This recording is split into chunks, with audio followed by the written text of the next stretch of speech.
Hello, everyone. Welcome to another episode of Wong Chat. My Streamlab is acting a little bit weird, so hopefully you can hear me all right. But if not, feel free to let me know. Of course, we're doing this live, as you can tell. We're on twitch.tv/ModernWongPhoto right now. But of course, you can listen to this on iTunes, on Spotify. I'm debating if I should go on Amazon because they did just send me an email saying like, oh, they're doing a podcast part to add on to Amazon Music. And there's a whole thing. I'm not sure if it's gonna be good or not. I did read the terms and agreements, like the actual fine details. Not too happy about it. But maybe. I mean, it's kind of like Spotify, so maybe. I don't know. I'm gonna wait it out for a little bit. But of course, you can also watch this on YouTube as well. There's a link, a playlist to my main channel on Modern Wong Photo on YouTube, but it can go to the Modern Wong Podcast channel. Anyway, today we have Riot Gene on what episode are we on? We are on 46. He is a senior developer relations at Riot Games. He's an entrepreneur. He does advising. He does many other great things, but he is a person with a great mind. So anything esports or not even non-esport related, I'm definitely picking his brain on this. So let's see what he got to say. What's up, Gene? Hey, how are you doing? I am doing great. How are you doing? I'm doing good. I'm a little sunburned because I'm on vacation. Sunburned. You look fine on my screen though. I feel like maybe your screen is a little bit just maybe more on the red side. You just look pale AF. I look much more burned than you are. Yeah. No, I was worried because I forgot sunscreen today when I was out playing golf. But yeah, I'm happy to be here and happy to be chatting. I've honestly watched I think almost all of your interviews and they're all fantastic. Thank you. Your sweater. First of all, what is it? Check and is it is check. Yeah, and it is a Japanese designer who I'm a very big fan of. He has a brand called Undercover, and he did a collaboration with Nike. So I had to pick it up. So when I saw that, I couldn't tell. Is it a parody shirt or like whatever? Like my first guess was like, oh, is it kind of like a improv shirts like check and something? But then as soon as I say check, it's like it could be check and balance. Yeah. Well, actually, on the I don't know if I can show on the shoulders. It says chaos and what was the other side? And balance on this side. Oh, okay, yeah. Okay. You were correct. Yeah, I'm like right there. Awesome, awesome. So first of all, tell me, you are a senior developer relations. Yeah. At what does that mean? What does that mean? Yeah, what does that do? So my role is this really weird role where I get to do part engineering, part business development, part marketing, and mainly overall like manage a product. Where I work with developers, like I build out systems and I build out programs for developers of all sizes worldwide to build things around Riot. And this is everything from I am a student in high school and middle school wanting to learn how to code and like kind of prove to my parents, hey, gaming's not all about playing games. It's about also learning and education and stuff like that. To companies in the middle, like that are starting to make money and be profitable. And then big companies that are actually making hundreds of thousands, if not millions of dollars a year building stuff specifically for players of Riot's games or for esports teams. And then even further, working with companies like NVIDIA, Google, the Fortune 500s of the world, making sure that they have data integrations and stuff like that around League of Legends, Valorant, TFT, Legends of Terra, and future games.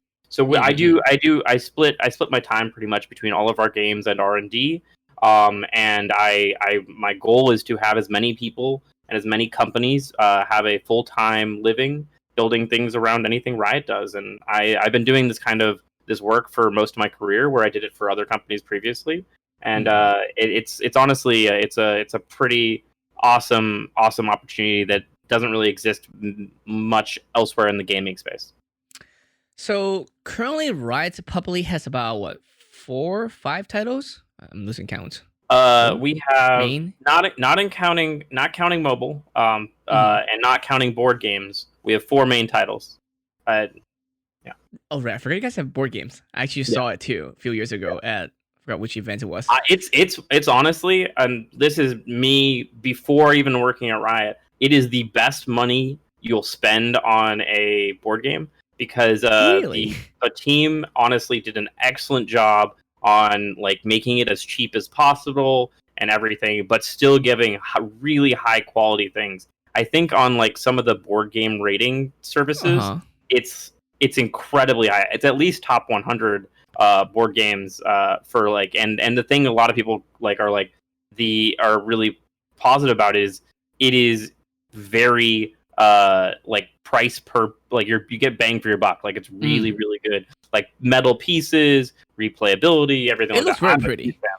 Because Yeah. I forgot what event it was. It might be E3 or something, but like League Riot did like a Rift Walk kind of thing experience. I remember the Rift And Walk. yeah, it was amazing. And at the end, they were actually showcasing that board game. I think that was the year they came out with it. And I was like, oh, Mm. cool. Like I didn't know what it was, but it looks. Have you tried it though? How's the mechanism of Yeah, the game? yeah. No, I've tried it out. I'm a big fan of it. I love figurines and stuff like that. Uh So huh. I'm a big fan. But I haven't honestly because of COVID and everything else.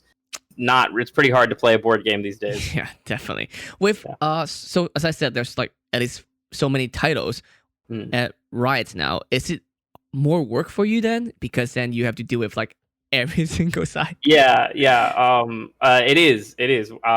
It was already a full-time job just working on League of Legends. So we build. That's one of the reasons why a lot of the time I build products rather than directly working things. Where we're always looking to, and my MO is really to how can I scale something and how can I scale myself. And I think Mm. scaling yourself is something that a lot of people don't do well. Where Mm. and Riot honestly and every company I've worked with and managers have really taught me this, which is build ways for you to impact the most amount of people and provide the most amount of value and ignore everything else. Where I want to build systems that I can uh, fire and like work on, and there's a process, and I don't have to spend a lot of time outside of that. And that time that is outside of that can be spent on a different program. So I Mm. know the process to deal with various things. I have systems in place to do rollouts and everything else like that, so that it's not having to be repeatable and like from scratch each time. Okay, so it's like very scalable and also like in case like you cannot be the person in the Yes. spots, you can have someone come in and say, all right, this is exactly what you have to do, and this is like what you do on this side, especially when you have more titles, then you say, hey, Exactly. we need this for this titles, and then I mean this for this position, and then this title for this position, and Yeah. it's kind of And umbrella it. as like a newbie to the like to tech industry and working, my philosophy was to build things and be irreplaceable. Like I'm the only person who can handle this. I'm the only person who knows what's going on, everything like that. But I've come around like very quickly, and I've had some great Mm. managers who taught me that that's actually a very bad idea. Because like when you do want to go work on something else or grow Mm-hmm. or the responsibilities expand, it makes it very hard for you to be able to take advantage of the opportunities.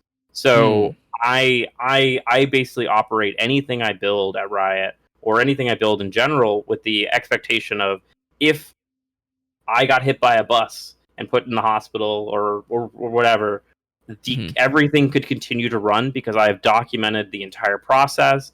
I have like there are spread like it's sure you'd have to do some like you'd have to understand how my brain works sometimes, but like the data is there in spreadsheet form and in doc form and everything to be able to run a Automated system. at least like an 80% version or so of what my plans were.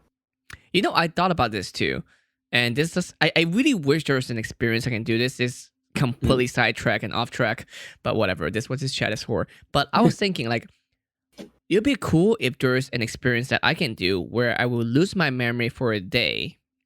Just like I wake up, I have no idea who I am. Like, of Yes. course, I have to agree to it, sign a form, and then take some Mhm. pills or whatever, and do that happen. But then after 24 hours, I'll get all my memories back, but also remember how I felt when I have no memories of myself. I Yeah. want to see I, how much percentage I can catch up about myself. it's that would be incredible. I've met some user experience people over the years who Mhm. are absolutely amazing about basically resetting their brain and going through a process of understanding how an app works, or like anything, or like going from 0 to 60 or in some sort of system. That like I look at them and I'm like, how do you throw away your common sense? How do you throw Yeah. away the years of experience that you've had doing this stuff? It's really really amazing. I got to work early in my career with like an amazing individual named Clemens, and he previously had worked on the NBA app, like the app that every NBA player used. I mean, not a player, viewer used for a very long time to Mm. be able to catch stuff.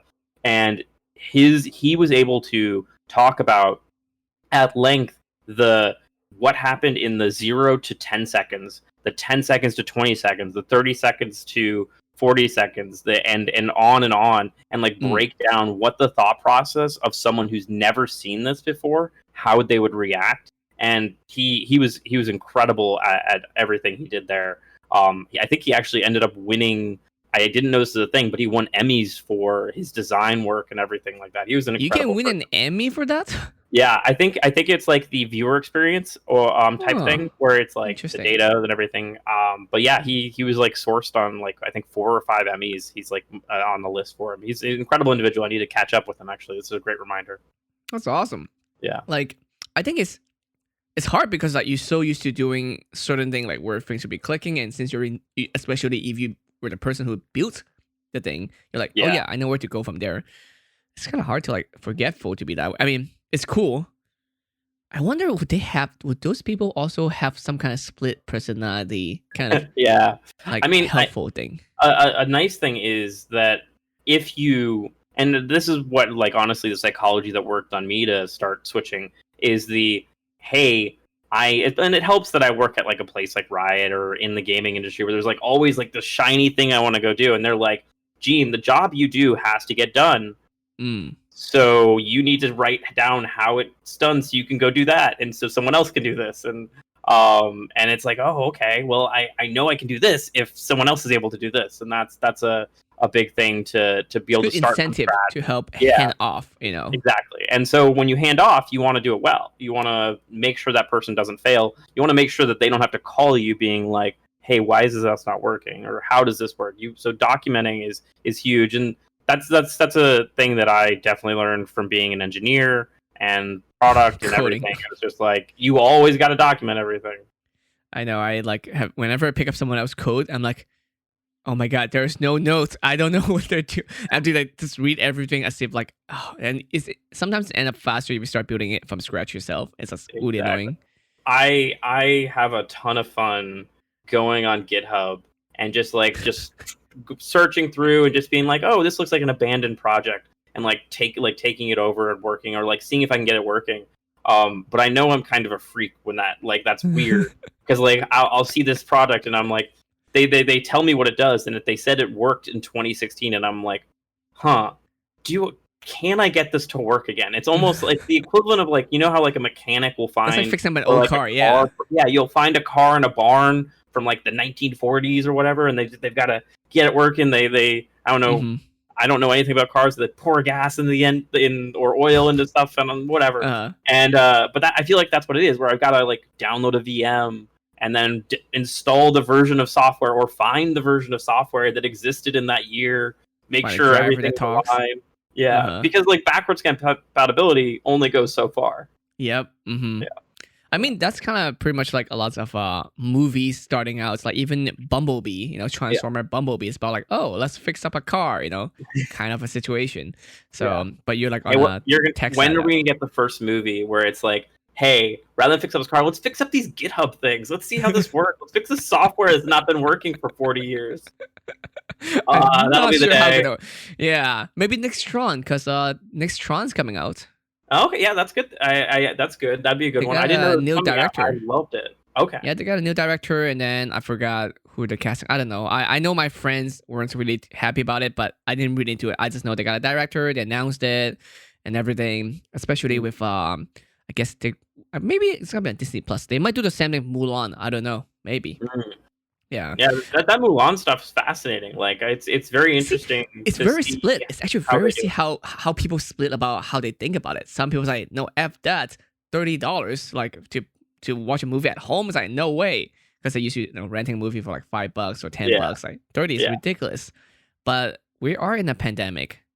To So in yeah. to be fair, it's a complicated thing, and I don't want to. I probably shouldn't get into the whole how the movie industry works and how theaters are a lobby, and like the theater, like the theaters are willing to sue and like or just completely block movies being released if they don't do it on their Mhm. timelines and everything.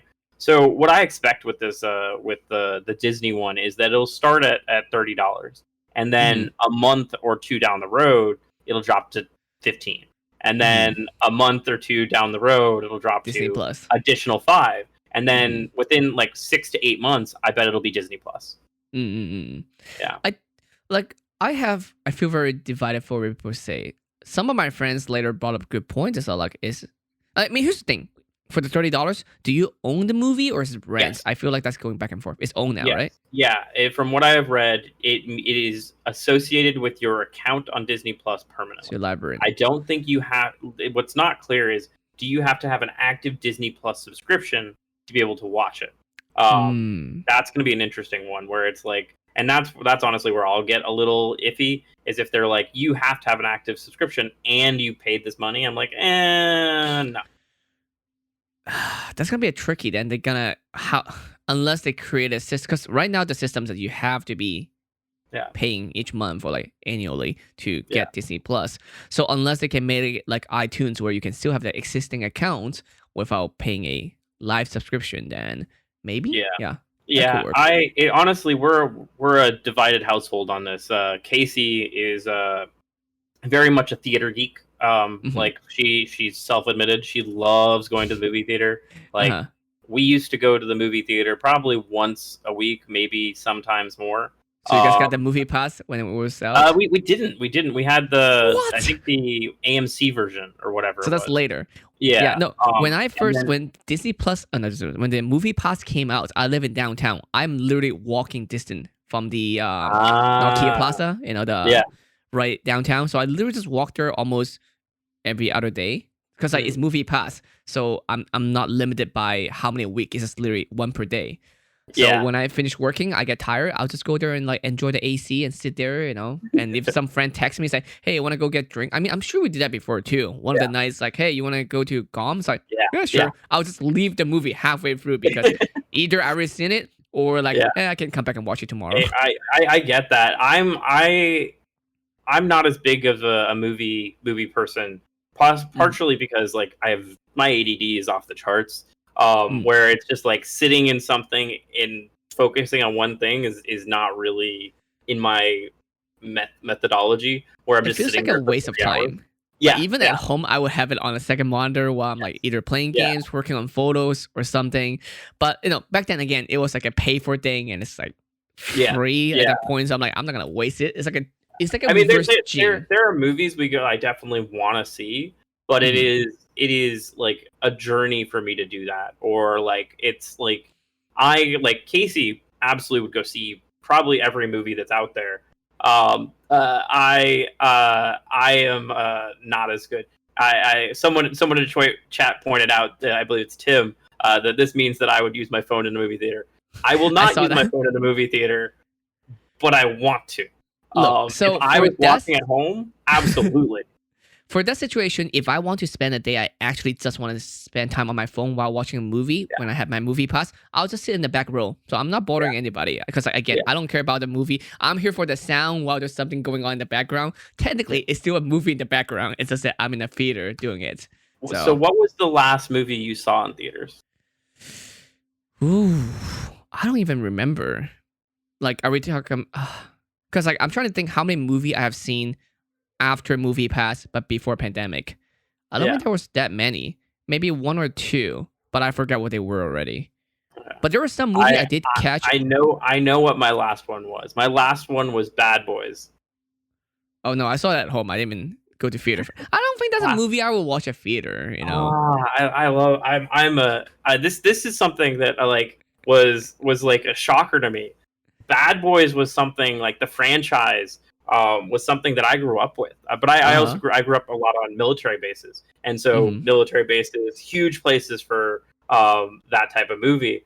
And Casey, I was like, I need to see this Bad Boy movie when it comes out, and she's like, why are you so obsessed with Bad Boys 3? And I'm like, it I need to know how this story goes. I need to know like how is Mike Lowry doing this? Like where has he grown as an individual? Is he still like rough and tumble and whatever? Mm-hmm. And she just didn't understand it, and like she has still not seen Bad Boys 2 or Bad Boys 1, but like I've probably seen those movies like dozens Multiple of times. times. Yeah, especially Bad Boys 2. That I was feel like Bad they Boys. kind of Bad Yeah, Boys 3 was kind of stretched though. I feel like they kind of really weird. yeah. Like it's unnecessary story. I don't know. But the Bad Boys franchise, I Mm. think it doesn't get enough credit for really launching the new generation of summer blockbuster. Like Mm. it launched the career of like we would not have the Transformers movies, in my opinion, without the Bad Boys movies. I think Bad Boys 2 really said. Yeah, I feel like that one was really much bigger than Bad Boys 1, but like, eh, yeah. yeah, I mean, I haven't really looked into it. I don't even know Bad Boys is a series that we need to like deep dive. Like, I feel like you can write like an essay on this. Like, this is yeah. my thesis statement. Like, why Bad Boys has make cinematography or like the whole blockbuster summer theater I kind of mean, thing. you've got the cinematic helicopter coming in slow motion above you, classic shot from any Michael Bay movie. It's really where he learned and like perfected things that you then see in further movies, I love those movies so much. I see. I don't have hate for a Transformer movie because you going in, you know what to expect, and Yeah, the CGI the is first one really was great. good. The first one was great. Oh The yeah, second one was it get worse. Like the story just get worse and worse as you yeah. go along. But I really go watch it for the special effects. I'm like, if I know going in that's what my expectation. I'm like, I'm not mad about it. You know. Yeah, yeah, So we're talking about like how movies and stuff going into a subscription service kind of thing. Is gaming space doing the same thing? Like, yeah. Definitely. how So so? this has actually been a big thing this week specifically. And this is a very big one. We're seeing more and more games move into subscription models. You've got the Stadias out there. You've got Apple Arcade. Mm-hmm. I forget what the Google one is. The equivalent to that, where you get a bunch of free games if you pay like $4.99 a month or whatever it is. Mm-hmm. And then you've got Nvidia with their streaming service. Is Nvidia And having one? then I don't remember. what? Does Nvidia have one? I So thought they they have tried one. it and then it failed. I They forgot. they have something right now that where allows you to play things. And then there's XCloud, which is Microsoft's thing. And the issue that's popped up really massively this week is that XCloud will not be offered right now on any Apple device, and Hmm. Stadia will not be offered on any Apple device. Or like Facebook has their own game streaming or like game subscription type service. It will not. They are going to be on Apple, but in super limited version where there's not the games involved or anything like that. So like Hmm. there's this underswell of people being very angry right now in the game industry at Apple, because Apple did do amazing things for the industry for many years. They Hmm. helped bring mobile gaming to the forefront. They helped make billion-dollar companies and like the likes of Supercell and Zynga and everything else. But they are, in a way, my opinion is that we're starting to outgrow them wanting a super curated thing, where we're no Hmm. longer looking for a overall platform that will curate, but a downstream system that will curate for us. So we're about to see what happens with this new generation of consoles and everything else, and with everything that's happening with games. Because as an Android user, I'm gonna go Xbox. I'm going to go Xbox Game Pass, Xbox X Cloud, and I'll be able to play new games each week, each month, whenever. I'll be able Hmm. to have the subscription service and be able to stream games to my phone and play Xbox games there. But Hmm. my friends who are iPhone users, they do not get that option anymore. They do not yet, Mm. at least right now. And so So that's who gonna be is the very person that costs? Is Apple the one that making this difficult? yeah, Is it or yeah, because Apple's thing is that by allowing these applications, they are being removed. Like Apple is being removed from the curation system. So mm, is the ruling that they have used, where Apple can guarantee the quality and everything about what's in the Apple Store as mm, much as mm, mm, mm. possible. But if an app like xCloud or Stadia or whatever um, can just push new games to it all the time, Mm-hmm. then that is not curated by Apple, and so Okay. they have lost control, and so they're not a fan of that idea. I think it's also like a family situation, right? Because like if some kids were to play games that's not family friendly, would Apple be responsible for it if they allowed that to happen? There's some stuff there, but there was like the lawsuit back in the day where Apple had to end up paying out to parents and stuff around the world because they had allowed children to buy thousands or Oh hundreds of yeah, thousands I remember of that. currency and stuff like that. But that's a stupid though. That's like your kids stole your credit card and go buy stuff at Yeah, Target. It's not Target's fault for that. yeah, it's a little rough there, but yeah, overall though, we are going to see the proliferation of gaming streaming services, games as a service, and game subscriptions. Like right Mm-hmm. now, is there a better deal in gaming than the Xbox subscription, where it's like instead of paying $70 all the time or $60, I just continue to make money. So I mean, is I it continue harder to save money. for the developer part then? Because are they making money from this? So that's where we're gonna start seeing stuff. And start. I'm very curious what's gonna happen because I think a lot of this is being funded by they need to get a huge user base to be able to pay out. Mm-hmm. But and all the game companies have to sign on to be willing to do this. It's not just like will take your game and throw it on. Like if Mm-hmm. someone is tries to put one of Riot's games on one of their services, there'd They be can't. long negotiation process. Mm-hmm. They'd need to talk to us. We need to work with them. Anything like that. But like what we're gonna see is like how much like is a game worth. Um, I'm a big proponent that games should be more expensive than they currently are. Like the fact that how long has a game been $60? Like it feels like Long time. forever. It So feels yeah, like I feel like games 10 should be years. more expensive. I feel Yeah, like it should be, especially of how many hours you spend on it. exactly.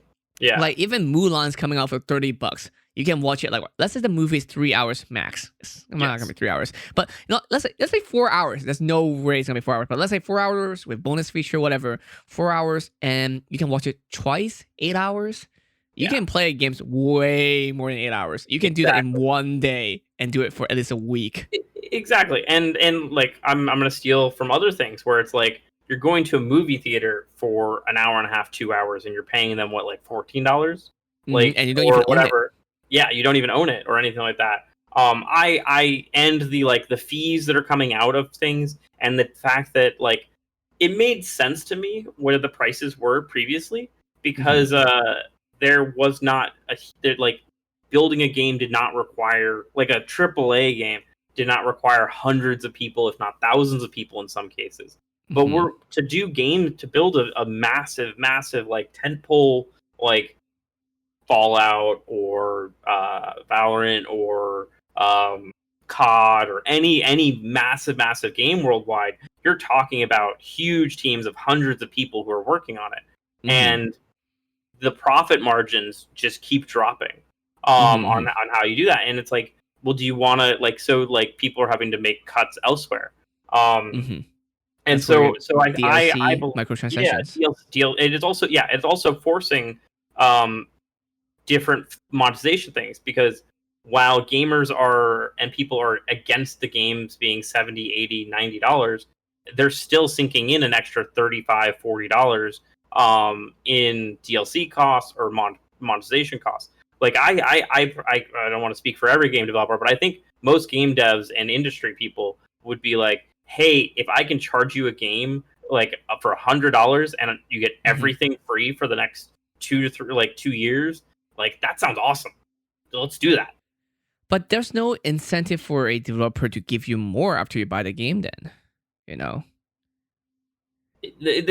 the it I would say that that's true, that there's not a huge incentive to do it after, but Mm. that Oh, sure. The incentive is money to is get more people to free. buy the game, so the people who Yeah, haven't bought it yet. Yeah. yeah. And the preface statement, the preface thing before that is, hey, we didn't have to offset and do things in the future. We didn't have to wait to be able to do this. We could just do it all at once. You get the whole game at once. Yeah.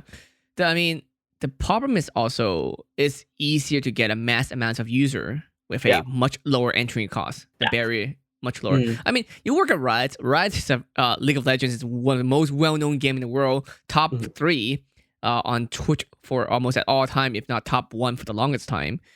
For people streaming, because it's such a amazingly built game and it's free. So entry I into don't the know. market People is complain a really lot about it. I mean, that's what people do, right? Yeah. But that's the thing. Like, it's hard to convince company not to follow that model, especially with proven how successful it is. Yeah. To go for a model where it's like, all right, we'll charge people more money. Hopefully, they'll like our game, and then hopefully we'll make more money. But it doesn't really work that way. It's true. And Tim in chat also disagrees that like a lot of this would work because of the like the fact that parents will have sticker shock when they see $100 or whatever, and that it's true. Like when you see these expensive things, you're gonna have sticker shock. But Mhm. we do someday as an industry need to come back to, if we're going to complain about monetization like MTX or DLC or anything like that, then like if you have to choose one or the other, where it's like Mhm. maybe companies offer this or this, and with Riot, like one of the things that that people I feel like ignore is that Riot is a content machine. Like Mm. we like the thing that honestly is most impressive overall for anything that Riot does, and I am just astounded every time we do it, is that every 2 weeks and I think it's almost all of our games, there is new content for you.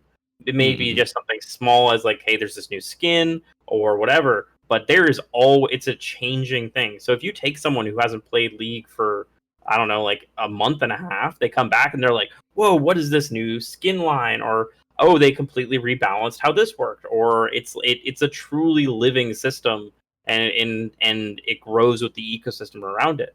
So Mhm. it's tough there for me to talk about, because it is like, and there's not a direct cost. Like there are Mm. millions and millions and millions of players worldwide who never give Riot a dime, but Mhm. they are like, but the people who do, they're really engaged, and they love what we do. We're a content machine.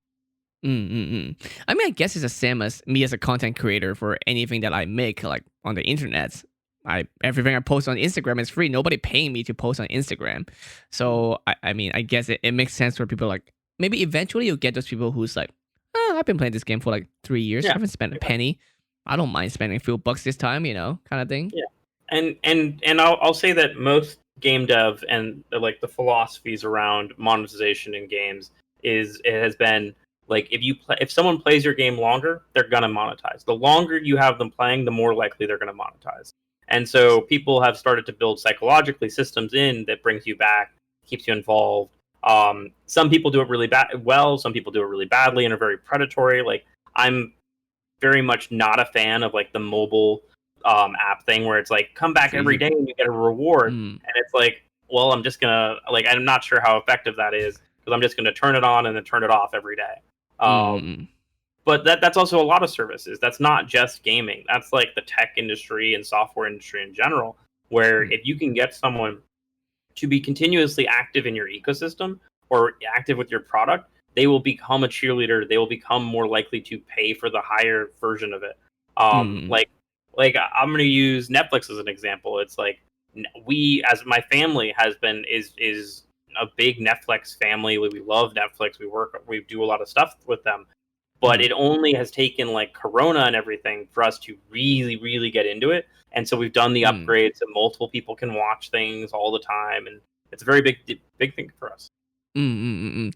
So let's say a new developer is Yeah. coming in, maybe not even at a scale of Riot, that kind of big games. But would you suggest them to go for the route where it's free to play and then charge for either cosmetic or like some other stuff, or would you rather for them like, hey, let's make a game, make it like $50, $60, even $80? Well, that would be a AAA title, so that might be too expensive. So maybe that's about like $30, $40.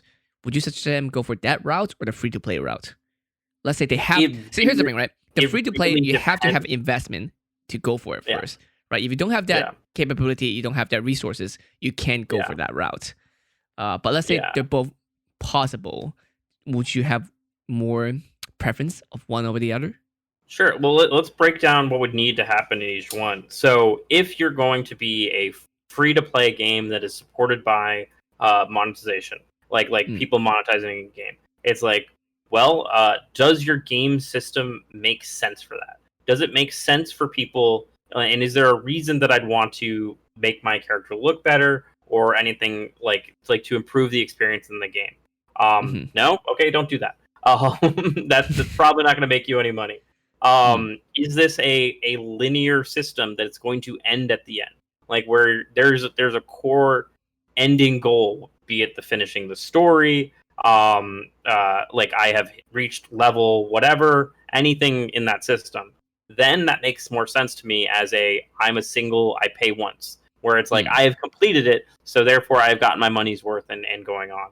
Mm. For most of the times where I see free to play make sense is things that are living games, like games as a service, Mm. where there's more stuff happening. I'm continually doing things, very much like the League of Legends model. Like, there's a game that I've been playing for years, which is called Realm of the Mad God, and Mm. one of the reasons I loved it is it runs on literally any device you'd ever want, and it constantly changing. It's like it's this auto generated world where it's I can play it over and over and nothing changes.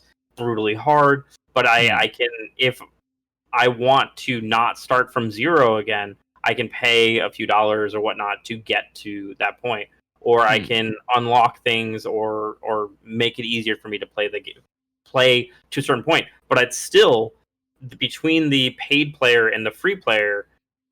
When you hit a certain skill, like a certain tier of the game, there is no Mm. difference. You can't pay to win that game.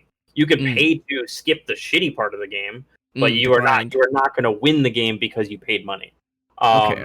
And so that's kind of where I'd land. But overall, a lot of this would also go back to the, like, how do you monetize, and like what are the goals of your company? Like, if you're going, like, and how many people are playing, like, and Mm-hmm. what percentage of those are going to pay. Because if you're building single player adventures or things that are co-op or anything like that, I would probably like, unless you're trying to make money for your company or for your Mm-hmm. business, I would go down the, hey, pay us upfront money. If you're Mm. building something which there's like, it's evolving and constantly, and the goal is to keep people playing as long as possible and to be this generational thing, then I would recommend going more for the free to play model.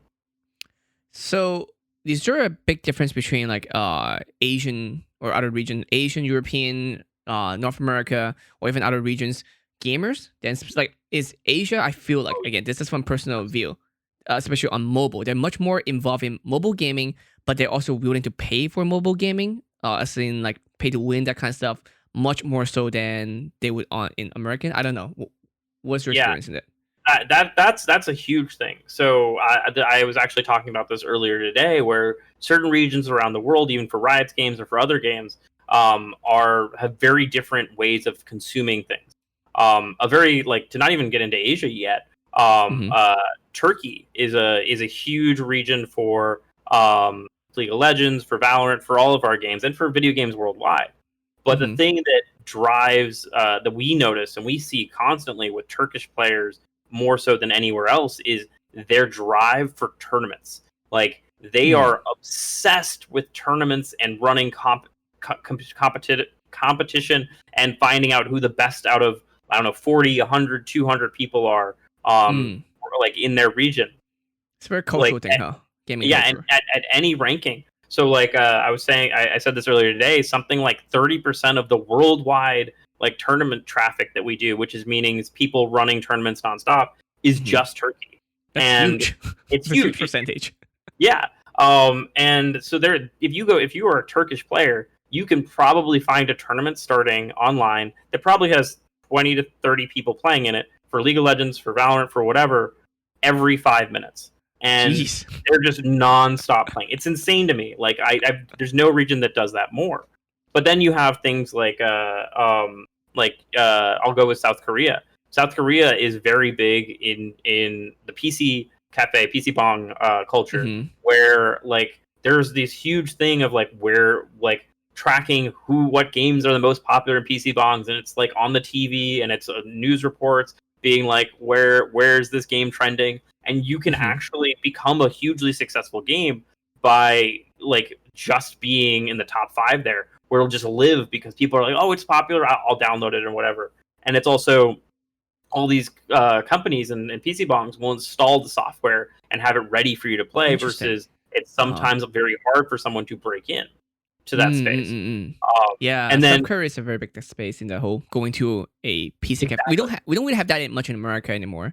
If we ever no, had any, yeah, it's there's a because like we're few in so wide. Korea. And Hmm. I really enjoy going to them when I can. It would the my favorite moment when I was in Korea last year was someone thinking that I would like I was I was at Lowell Park, which is the Riot owned PC cafe that is part of Uh-huh. the stadium there for the LCK. I've always mixed those up. Um, and when we were in there, I was there with my coworker, and they were like, and so when you're playing in Korea, there's a state ID, like your personal identifying number, which basically Mm, identifies who you are as a citizen and whatever for that country. And to play mm. games in a lot of Asian countries, you have to basically use your real name, or it has to be able to tie back Oh, to a real person in like your passport is equivalent there a or whatever. reason for that? To keep people being shitty, but also to like there's a lot of just like anti addiction things, and to make sure that like people like for there's a big one that is to keep people underage from playing past certain hours, or like have Can we limits on how implement much. that in America? I agree, we should do that immediately. I don't want to play with 13-year-olds after midnight or something. I don't know. Especially how they're telling me Um, that they're fucking my mom or something every single day. Yeah, yeah, yeah, I'm I would get good. him out of my COD games. Yeah. But like when I was sitting there at the desk, they obviously could clearly see, and I did not speak any Korean, that I did Mhm. not belong. Mhm. And I was sitting there, my buddy was sitting next to me, and they're like they showed us the desk, and we already had codes because like we were at the Riot offices in Korea, and we had asked for codes so we could go play wherever. And Mhm. we while we were there, so they showed us to our desk, and they I think she did said something in Korean, but we did not understand. And so we just quickly logged in with the codes we were doing, and we're in a game. And she comes back like 3 minutes later, and she's like confused how we were able to log in, because they Mm. have like visitor things where it's like you're coming from elsewhere, you have to Wait, fill something so out. where's the lock-in part? Is it on the computer system itself, or on the game, or like where's this Uh, login? it can be both. It can be both. I think more commonly it's on the when you register your account for that region, it has to be you have to have provided that information. Once you've registered the account, then it's fine. Then you So don't. let's say League of Legends Korea Yeah. region. Like, do you have to register it differently than you would do in NA, Yes. or? Yes. You would have to provide, like when you're registering an account there, you have to provide your government issued ID number or whatever it is Oh, I did there. not know that. Yeah. Okay, Well, okay. so we were sitting there, and she comes back and she's like, "Wait, how did you guys log in?" or whatever. And we play. My coworker David is very good at League. I am very bad at League. He ended up going like I think he was like 18-2 and something. Like he was having a dominant game, and and I was not having it. I was like 2-12. I was awful, and I was playing support, so it was even worse. Um, Oh, and she and like a few other people come back over, and the manager and of the place are they ask LCS players, and I was like, and then they look at my screen, they're like, no, LCS players are my culture, and I was like, wow, yeah, I'm not an LCS player. Judgy much, but you're right. Yeah. That's awesome. Well, you caused a scene then. Yeah. Well, because honestly, the reason why you normally see in that, especially in that place, people who already have the ID codes and they don't have to log in or have help is because Riot is working with a pro team or something like that that's coming into play. Gotcha. And so is there I know in China there was, because I went to a restaurant, or I was waiting for a restaurant, but I see it on a sign. I can send it to you later. Too. It's I forgot which game. I don't think it's League, but there's a social currency tied to being good at video games in other countries. Like in Asia, in China, for example, you're very good at one game. This place I went to, they say depends what tier you are, diamond, plat, whatever, you get discounts or free drinks or free snack, whatever. Yeah. So I went to a place in Korea that was it was if you were challenger, you ate free. And they had pictures of all the challenger, and they took your picture and put it on the wall. And but all the pro players, when they come to Worlds there, where they'd be able to eat free or whatever, or maybe it was deep discount. And still good because you attract other people come to see. Oh my god, there's a LCS player here, Yeah, and so that there's various tiers, I think, where you got discounts on stuff, which was cool. It's cool to see. And there was a boba place that I saw, and it was I forget what mobile game, but it was if you were in this top rank thing, and the restaurant had a character in game, and if you friended them, or if you sent them something, they take 10% off your bill. And I was like, that's awesome. It was the equivalent of being in WoW, being hey, I'll give you an item in game, and you give me 10% off my Fogo or something. Yeah. That's cool. Do you think that would happen in America? Or is our culture will never have that gaming? But with the pandemic, going on, sport is not as big as it used to be. I mean, good thing that NFL, I saw them making a bunch of dad jokes where the whole stadium have no crowd at all, but they're oh, look at our fans, or no popcorn throwing, but there's no one anyway. But are we shifting more to whole esport world, a little bit more, getting more popular with that? What are we looking at?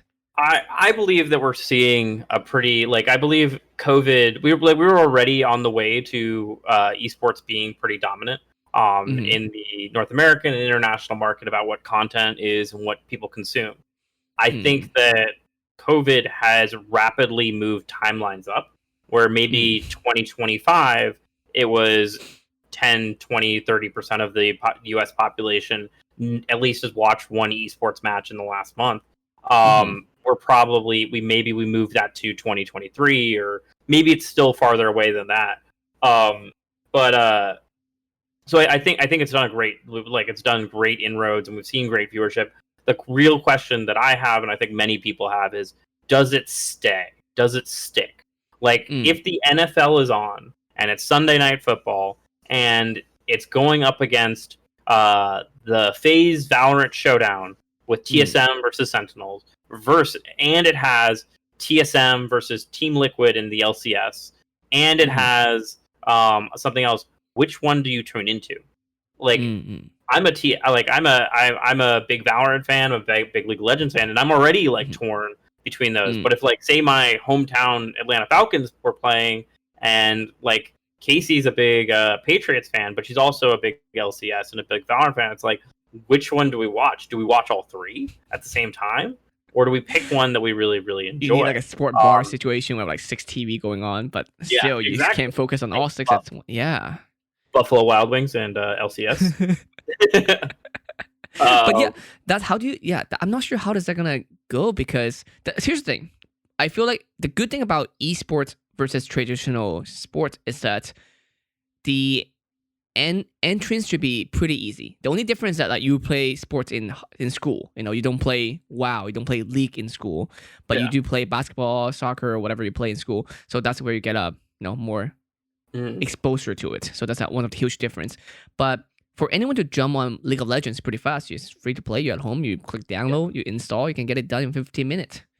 Yeah. So, and we've actually had huge inroads into in not just Riot but all games into how do we get kids into gaming earlier, and why, like, how do we make it almost an alternative? Instead of playing football, you play esports in high school, middle school, etc.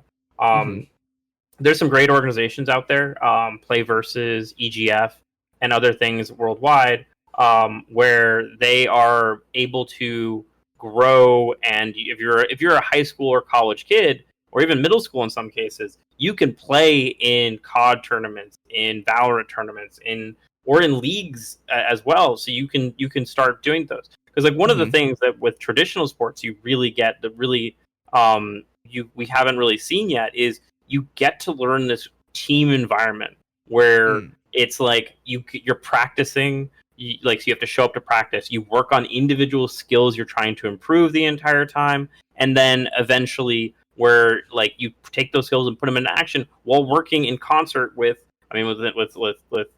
football with 10 other people. And it's like everybody has their job and they need to do their job. And we need to, and we're getting to the point where we can learn those skills through esports rather than just having to be traditional sports. Is it the hardest part is convincing parents? Because I feel like kids are not that against playing video games. Yeah, where we are, it's a generational thing. Like that's part of this is like we are looking at a long thing. Like esports isn't going to take over overnight. Like we're still in the early stages of what the esports industry look like, what the gaming industry looks like. Like I honestly would not be surprised that 20, 30 years from now, gaming is the predominant media form in the entire planet. I would not be surprised in 20 years if an esport game or a combination of all esports games make up more than 50% of viewing habits worldwide. Is there something is there a way to make esport more entertaining to watch? Because like for any other traditional sports, you really see a ball moving left and right. And I know you see a lot of things going on flashy on the screen too when you watch video games. But the player themselves, they look very stoic. They just click their keyboard and mouse. Is there something we need to change there to make it more entertaining? Or like, what is easier for people to want to watch it more? So I think that viewing experiences need to change and need to be evolved. And some of the stuff is already happening where it's more interactivity with the like what's going on in the game, or interactivity with the viewership experience where it's like a collective thing. One thing that gaming has and viewing esports that I don't believe traditional sports have is things like Twitch chat or watch parties over Discord or things like that, where it's like I can watch a game with 40 people that are all across the world and do things. Traditional sports are locked down because of things like rights deals and various other things where it's like I might be watching it, but it might be blacked out in my city. So that some of those things are not as possible. But the overall, how do I make it more enjoyable to watch? I think that we can learn a lot of lessons from like the fighting game community. They've done an excellent job with like people like, and not every player like this. And there's players in League and there's players in other games where they pop off. Like you wait for that. Like I styled on you. I beat you. It's ended, and they pop off and they get in each other's faces, being like, "I did it. I'm better than you. Like, come at me." We actually had a moment. I don't know if you saw after the FaZe tournament, which was Valorant tournament, which was TSM versus the Sentinels. There was an interview about 5 minutes after the game ended. It was one of the best games we've seen in professional Valorant. They interviewed the TSM player, and the TSM player said, "I really don't like the other team." Like I specifically called out one player on the other team, being like, he. It was like real animosity, and I was like, "I'm in." I was already into this rivalry, but now I'm in because it's actually like they don't like each other. Tell me more. Yeah, I think a lot of teams need more PR training. Oh yes. Yeah, like showmanship or like whatever. It's like because for example, like 2 years ago, I was watching Overwatch, right? And I'm watching it live, so it's already as exciting, as fancy as it can be. I was watching at BlizzCon, watching the Overwatch tournament, and then you can see I'm already getting hyped up by the crowd, but it still doesn't give me as much hype I feel like I'm watching somewhere else, like as other traditional sports, especially in the post interview. Mm, Especially a lot of the Asian players too. yes. They always answer in a very short form and not really expressive. Very different Yeah. than American, I think it's a very cultural thing. But like for example, they will win the game and it's like, what do you think about the game? They're like, good. We won. And that's it. Yeah. And like, can you tell me more? Like, I feel so bad because the person that was asking them the question, the host, was one of my friends. Is one of my friends, and we went to college together actually. So Mhm. it's great to see how our world kind of interlap after Yeah.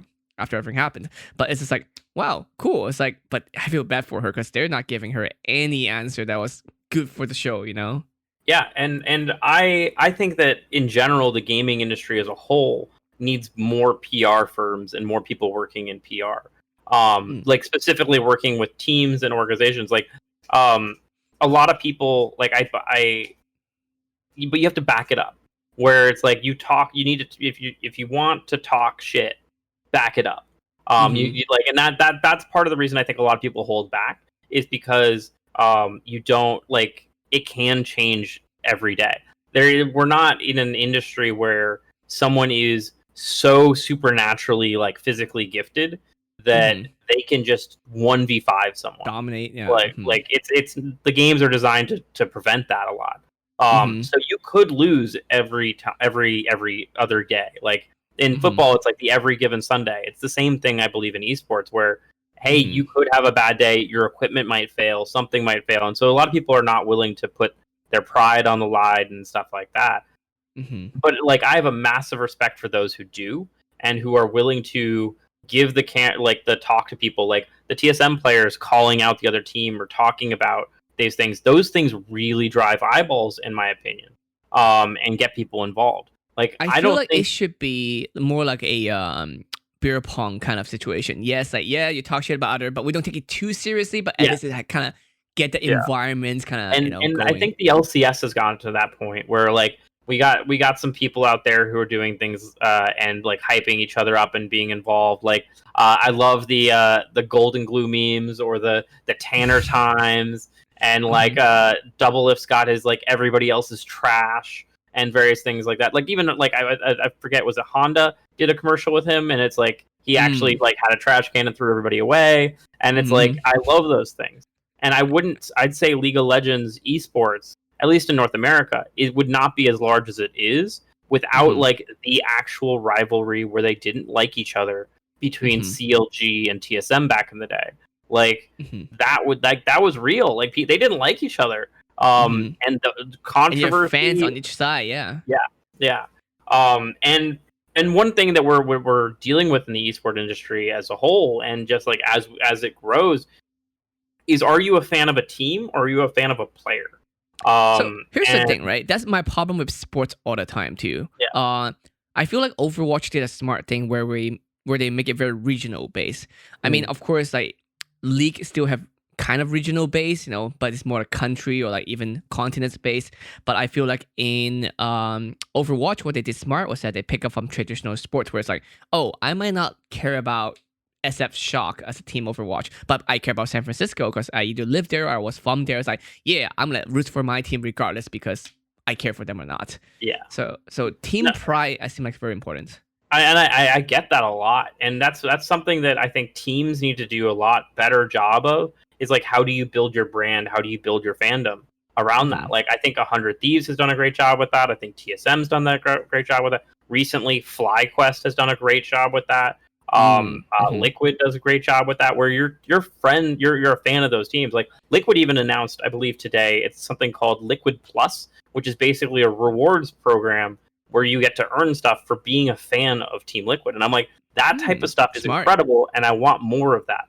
Where it's Yes. like you're invested in the brand of Team Liquid, not the individual players. And I think that's honestly a thing that will have to eventually happen. Where it's like, sure, I'm a big player A fan, and when they move around teams, I support those teams because I support them. But moving to a model where it's like, I don't care who's on the team, I'm a supporting that team. But how And can you that's a trust a big team to make the good decision that like because again players change, coach change, management change. yeah. How do you make people loyal to a team that has so easy changes where the people who are mainly are the people affecting the games? It comes from winning, is my opinion, and I think that's something that's missed a lot. Is like being winning in a culture that aligns with you, where it's like it's have you heard of like the Ninja Turtle thing, where it's like the Ninja Turtles you pick was the one that represents you. Mm-hmm. Yeah, where it's like it's the four it's the four, I think it's the four ids or four whatever, where I forget who it was. It was a You ancient philosopher put self-associate together. with it. Yeah, Mm-hmm. and it's like these various things. And so you'll see that with esports teams where certain ones are going certain cultures and certain ones are going different cultures, and you're starting to see people align themselves with those cultures.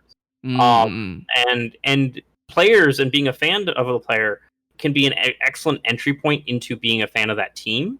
Mm. But the end goal for the teams while they're elevating those players is the brand. It's the Mm. shield.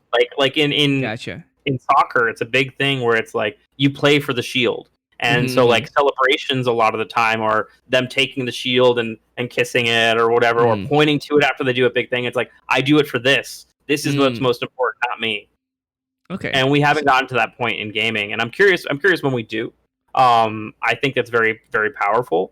But I also know, even in my own household with Casey and a lot of people who change their fandoms based on or don't have as much fandom for an organization because a player left. Like I know Mm-hmm. Casey got into League of Legends because she was like friends with some players or saw individual players play and were like, hey, that I like their personality. And when they left those teams or retired, she didn't have a loyalty to any team anymore. Mm-hmm. Um, Yeah.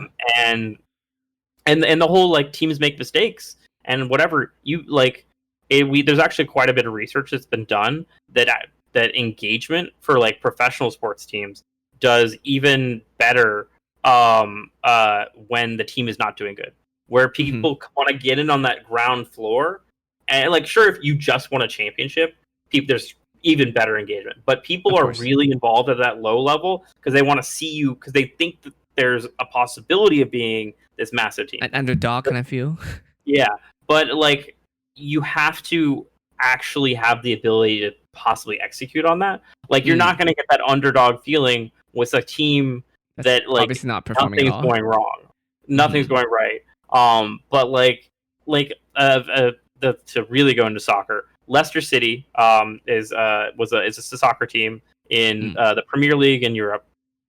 They a few years ago they had never even sniffed a championship, and they were not on paper anywhere near where they're in like talent level, nothing.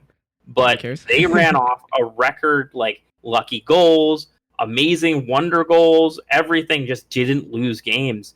And Mm. I believe it was a 2,000 to 1 shot for them to win the league, and they Mm. won it. And some people made a lot of money on that. But it was like they like 20 years straight, they would have not been able to do that. 30 years straight, 100 years, like nobody would have ever Uh-huh. predicted them doing that. And so, but so that it was still possible, and people are still willing to bet that it was. And Uh-huh.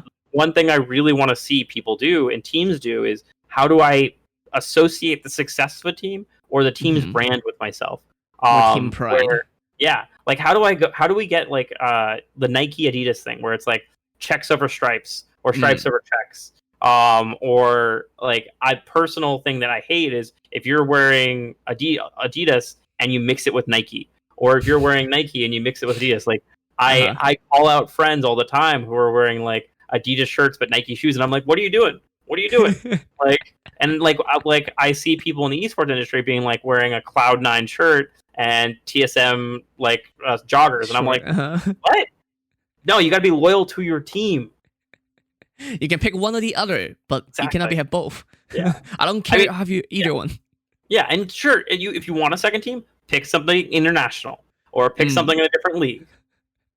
Yeah, So as you said, like for example, FlyQuest doing good points. Like they're having like an idea what their team is about, or like what is yeah, the direction they're going, what is their like kind of like statements of their yeah. team. So I feel like more team has to be better that than just another team that has a name and that's it. Yeah. Absolutely. Yeah, like with FlyQuest, I know what they're about now. I know what their culture, I know what they're Stand talking for. about, what they Hmm. stand for, like what their wins go to. Like there's an extra strength for me to understanding anything that happens in their games because I know it means more money for conservation. And I'm like, that's Hmm. cool. Like I Yeah. want to see, are they going to have to donate more trees, or are they going to have to donate more money to fisheries and stuff like that? Mm-mm. So earlier we were talking about like people being fun, not toxic, but like a fun kind of banter kind of system, right? However, my question now is like, that's because I experience this a lot when I play video games, and I suck at it. And it's not just League, but League, of course, is one of the main one that I play. Right.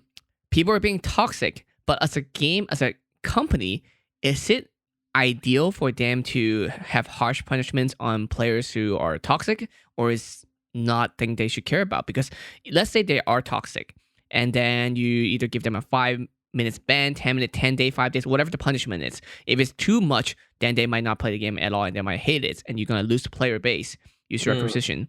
But if you don't ban them, you're gonna leave people who have a sour taste in playing that video game. Where is that balance, and how should company take care of that? So this is a tough one, and honestly, I'm probably not the best person to talk about this, but I personally like a bit of trash talk. Like I like Hmm. a bit of like, Good hey, banter. I'm gonna beat you, or GGEZ. Like I don't mind the GGEZs or whatever. Hmm. Or like BMing a bit, or like, and we've added features into the game where you can flash emotes, and like if I get a Hmm. big play and you miss like an engage on me, I am absolutely flashing the bee crying emote, being like, "Oh no, you missed," um, but or like outplayed or anything like that. But it does like it. There's a line, and I don't think it's clear what that line is for everybody. Hmm. Where I think some of this goes back to a lot of anonymity, where it's like, hey, I don't know what that person is on the other side. Hmm. That's a big issue, like a thing about that. Like, I'll say that like with uh, so Clash is a tournament system, or any of the tournament systems that you can play for League of Legends. If you're playing in a tournament with some other Hmm. people, you are going to see less toxicity than anywhere else, because when I'm playing solo queue, I'm most of the time being placed with four people that I don't know and I have no Against five people relationship you don't to. know. Yeah, against five people I don't know or don't care about. Hmm. And it's like, if anything bad happens, it's just like, oh yeah, I went down or whatever. And there's no there's not a lot of people who are like, I let the team down. It's like, no, I let myself down, or I There's got no mad lingering because effect. You might never yeah, see them again. yeah. And so it's a lack of like understanding you're fighting as a team, or like you Hmm. are a team. So, but we see this with like things like tournaments or Clash, where much less levels of toxicity, because you are with a group of five of your friends, Hmm. or people, or at least people you know. And it's like, if you're toxic, you're not playing in this tournament anymore, or Hmm. you don't have a 5-man crew to play in tournaments, and you don't want to be super toxic to, I don't know, Joe from down the street, or or Sally, who is your awesome top laner. She's gonna be like, nah, I'm gonna go play with this other team because you're Hmm. toxic. And so we see much less, because it is, you're building this team, and it is, you're actually playing as a team there. Hmm. Um, and so those are the things that I think people and teams and companies out there need to start doing, is like, how do we refactor people's psychology from being like, it's me versus it's a team and I need to work together. And if the team fails, it's all of us, not just that person who like went 0 and 10. Mm-mm-mm. Yeah. Okay.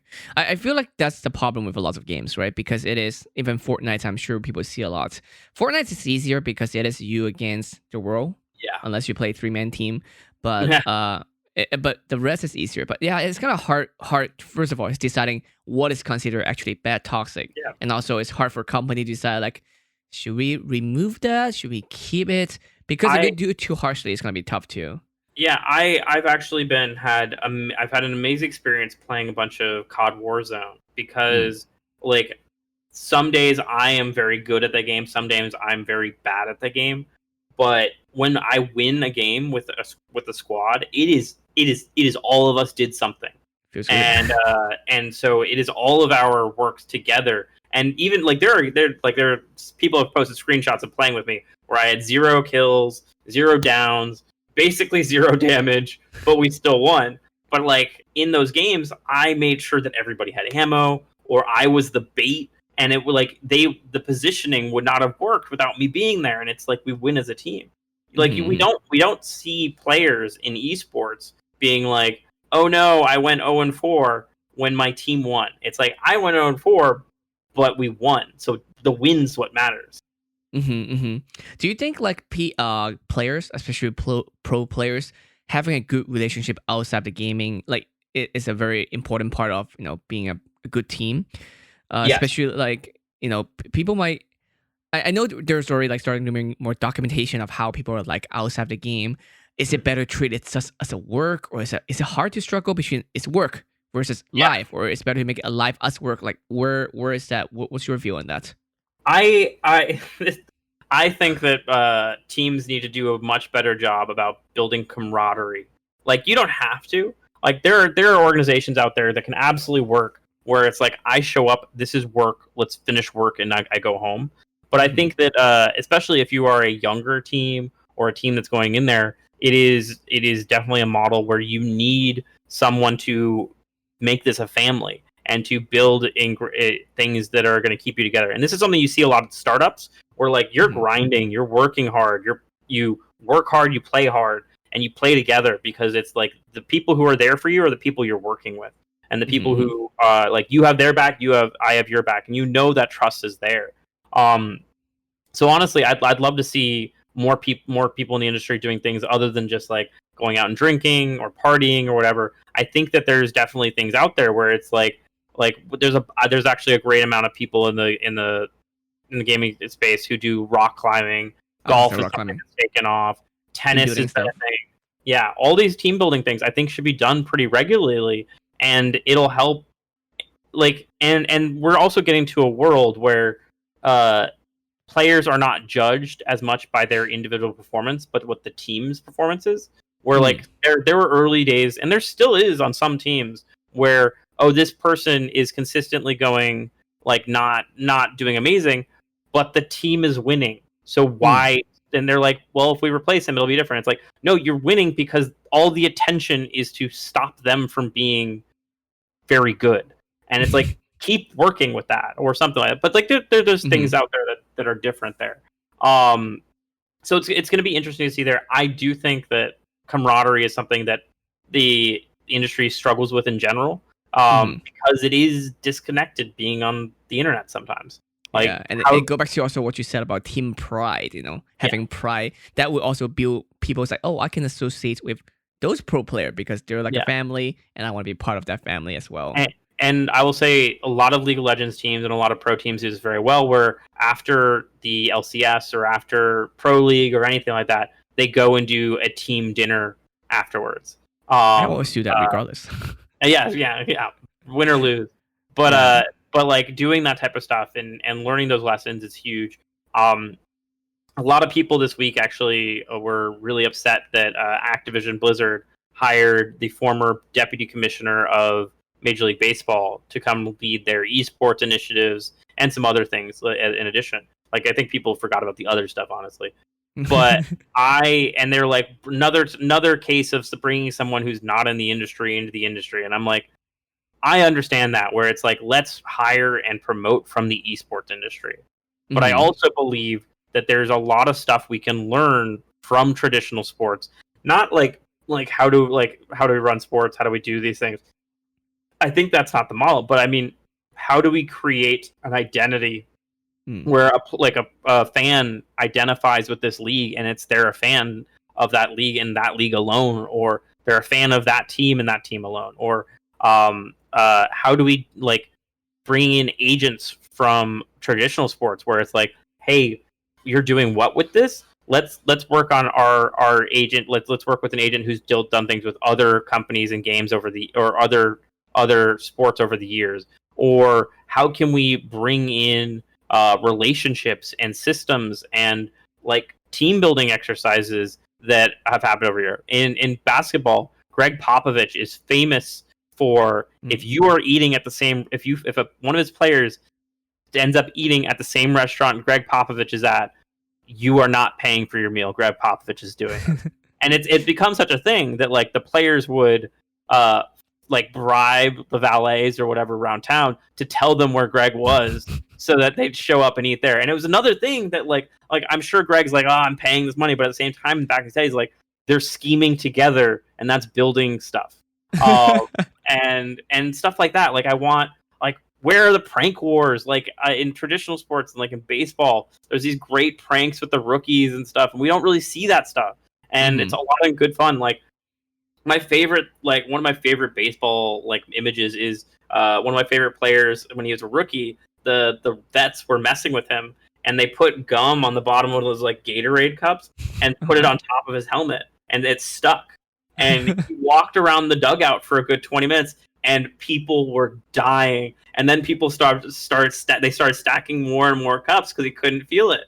And it was an amazing thing. And it was like, and then when he found out, he's like, all bashful. But they bonded over that, and they keep that up. It's not hazing. It's not anything demeaning.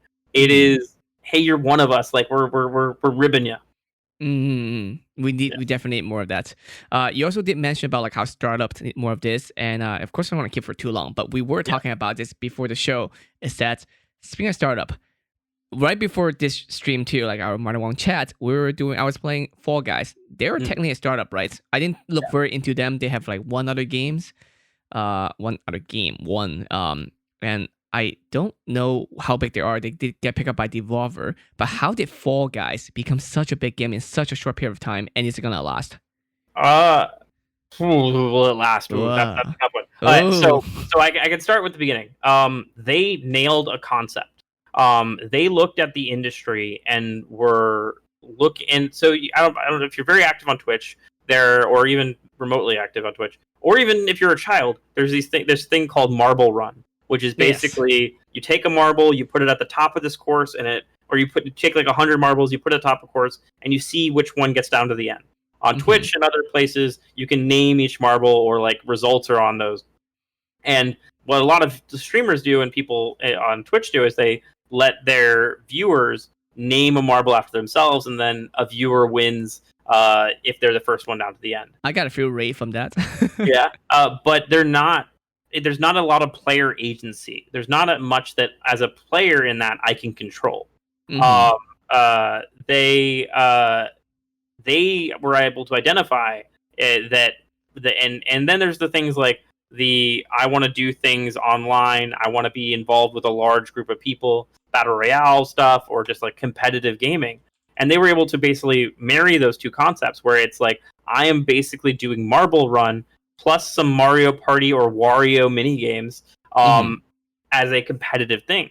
So it scratches this itch for a lot of people where it's like, I'm against everybody else, but it's also like, oh, I'm not good at this one thing, but I'm good at these other things. And it's like, it's this great way of keeping going around like this thing. Will it continue? I actually have pretty high hopes for them. I don't think we're going to see front page of Reddit or front page of Twitch forever. Like I don't think we're going to see hundreds of thousands of people watching it on a daily basis.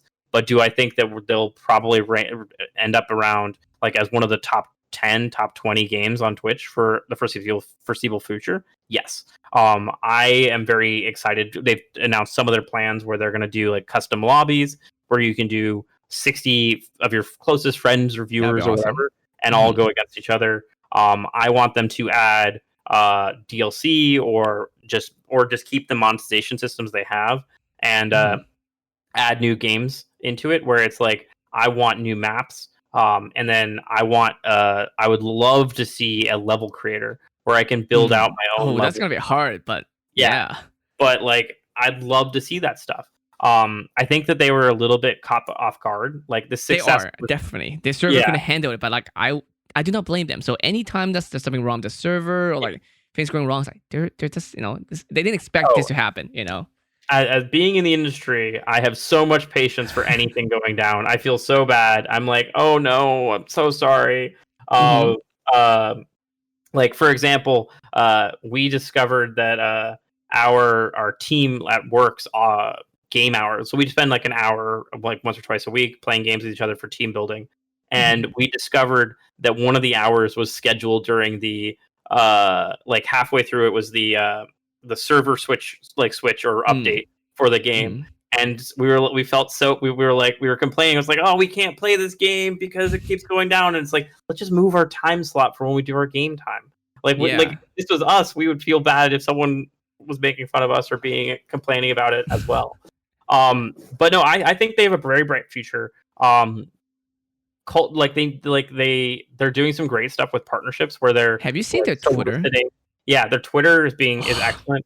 They're soliciting Mm-hmm. a lot of stuff from other people to be able to build content in it, and I hope it seems like they have preliminary partnerships with like a bunch of different things like The Witcher, CD Projekt Red, KFC Gaming, all different things like that. What I am excited and hopeful to see is that those actually happen, and Mm-hmm. those continue, and that does get released. Um, uh, I believe that Fall Guys should not rapidly expand or rapidly hire. They should take their time and figure out what they have before they Mm-hmm. do it more. They probably have plans. They probably have like pie in the sky. If this is the best game ever, this is what it should be. Mm-hmm. But like they probably have ideas of where they want to go, and I'm excited for them. I wish them like right now. I assume that it's a lot of make sure everything is continuing to stay online, Mm-hmm. and that's incredibly important. Um, uh, but I think they have a generational success opportunity here where they could turn this into something that everybody has on their computer for the next 10 years, like a Jackbox style thing And the where crazy thing is that, like, compared to many games, it's not like a game that require a lot of graphics or like crazy mechanism. It's still, yeah. And I feel like a lot of game developers, like I spent, years making a game with all this complex system with, roguelike kind of environments or a procedural generated map and still like no one pick up. But this is just a very yeah. simple, silly, I fun game. I love it because it is something that I can play with people who are not traditional gamers or like anything like Mm-hmm. that. Like Casey and I enjoy very very different type of games, but we're both good at like there's not really being bad at Fall Guys. It's just being unlucky or not pressing the button or not having awareness. Like Mm-hmm. so I love the game because it's there's very rare games that I can play with certain people because it's like we have very different things. Like playing a shooter and like I'm Valorant. and like playing Valorant with Martin, Mm-hmm. I get tilted because I'm just like, why are you looking at the floor? Yep. But if I'm playing League with him, he's like, Gene, why are you walking into a wall? Mm. Um, But it's but like good. yeah, And also fast turnaround too. Like if if yeah, it's a bad game, cool, no worries. We're done yeah. in 5 minutes. We're gonna try another one. Yeah, I foresee a future where they are a live service game where there's more maps coming out, there's more packs, maybe every quarter, or even every month. There's at least one game added to the system, You think they'll and do mobile? I'd be shocked if they don't. The game is built on Unity, so Mm, it should be a pretty quick port. system for them to port it over. Yeah. Depending how they built it, like to be fair, there are Unity games that were built very customized and like they ripped it apart to be able to do various things. So it would make it Hmm. hard for them to do much. But I think it's probably simplistic. I would not be surprised if Unity is throwing money at them, being like, bring it to mobile, show off the Unity engine. You're Even our if they build from scratch, it's not that difficult of a game to yeah, build. So yeah, yeah, good for them. Good for them. Oh, yeah. anyway, this has been great. I know I always love to pick your brain on random stuff as well. Anything you want to add before I send you away? Um, everybody should build things. Don't be afraid to build stuff in life. Don't be afraid to build and to work on stuff. I think that a What's your lot of passion people other than working at Riot right now? What they'll is like your my passion is experimentation. Is taking advantage GitHub. of like things that are out there and trying to work on them.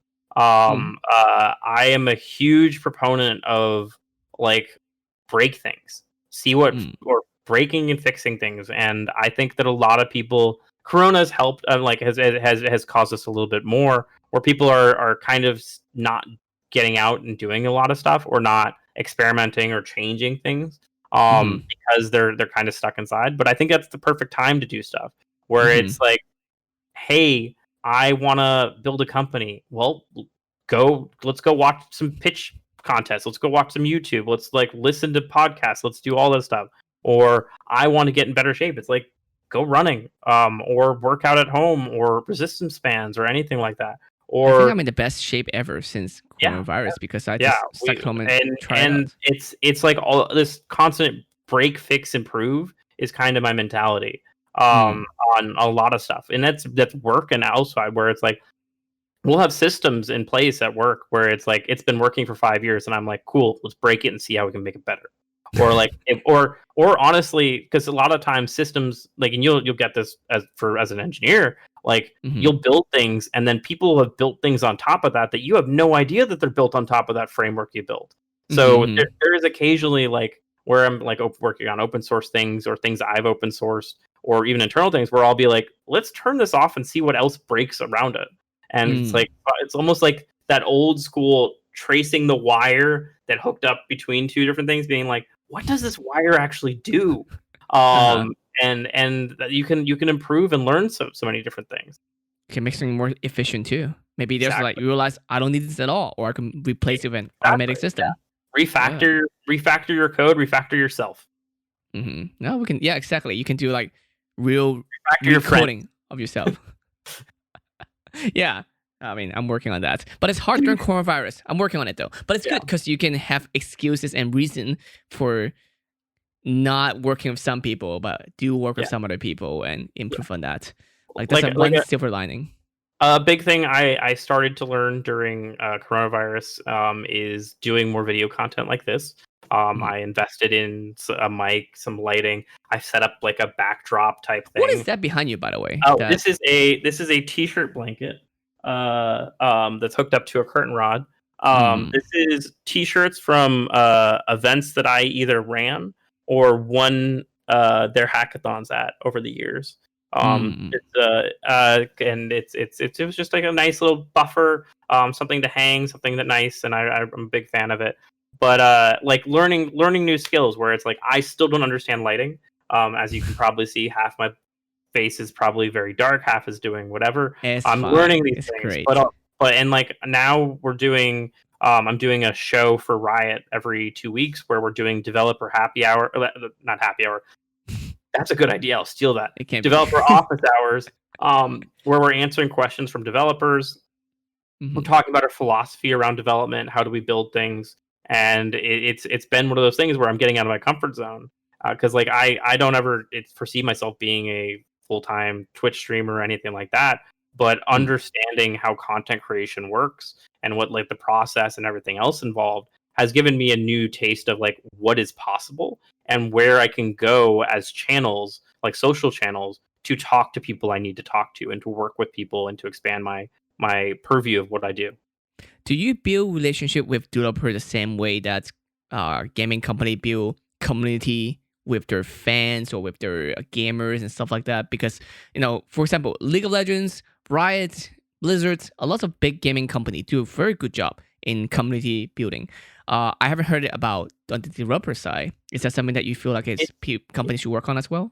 I definitely. I think more companies should have gaming companies specifically should have APIs and dev communities. I think that they are a massive force multiplier that game companies do not acknowledge enough.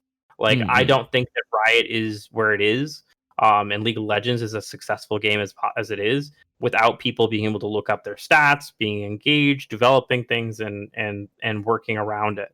Um, we value that ecosystem incredibly, and I think that like Blizzard, like I've talked to a bunch of people over at on the WoW team in the past, where they were not huge fans of the fact, especially the game designers, about how much people built around it and basically solved the game. Like the Um, plugin and stuff. Oh yeah. yeah, but at the same time, I don't know if the game is as successful without those tools. And so it's Mm. like one of those chicken and the egg things. It's like I like sure it told me how to like this add-on tells me how to complete this quest, but I don't know Mm-hmm. if I'm comfortable or like I never got into EverQuest, but I got into WoW because it was more accessible. And Mm-hmm. that balancing is hard. And we work on that a lot too, where we have a lot of developers and companies who are like, I want to build something for lore, TFT, Valorant, League, etc. And we're like, we're not comfortable about that on the game design side because that removes the player's agency and choice.